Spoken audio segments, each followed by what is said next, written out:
ഒരു കുടുംബകഥയിൽ, ഒരു സാധാരണ കഥയിൽ എങ്ങനെയാണ് സെമി ക്ലാസിക്കൽ ഗാനങ്ങളെ ഇത്രയധികം ഉൾപ്പെടുത്തുക എന്നതിൻ്റെ വഴികൾ ആർക്കും തന്നെ മനസ്സിലായില്ല.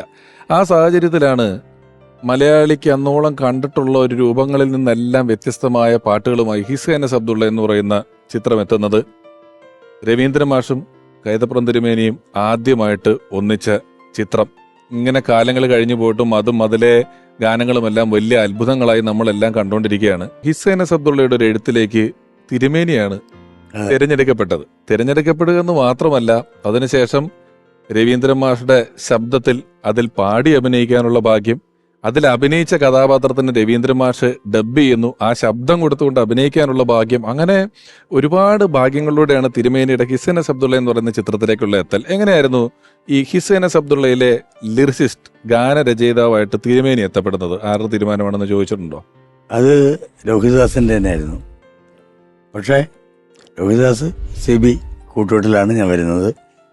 അതിനു മുൻപ് മഹാറാണി ഹോട്ടലിൽ വേറെ ഒരു കമ്പോസിങ്ങിൻ്റെ സമയത്ത് രവിയേട്ടനെ ഞാൻ അവിടെ വെച്ച് കണ്ടിരുന്നു. കണ്ടപ്പോൾ രവിയേട്ടൻ എന്നോട് ഇങ്ങോട്ട് ചോദിച്ചു, നമുക്ക് കൂടണ്ടേ, ഞാൻ സംഭവിക്കാൻ പോകണു എന്നോട് പറഞ്ഞു. അത്ഭുതകരമായിട്ടുള്ള കൂട്ടായ്മയാണ്. എത്രയോ പാട്ടുകൾ, ഗോപിക വസന്തവും പ്രമദവനവും ദേവസഭാതലവും, ഇപ്പോഴും എനിക്കത് ഓർക്കാൻ പറ്റില്ല. അത്രയും രോമാഞ്ചം ഉണ്ടാവുന്ന ഒരു അനുഭവമാണ്.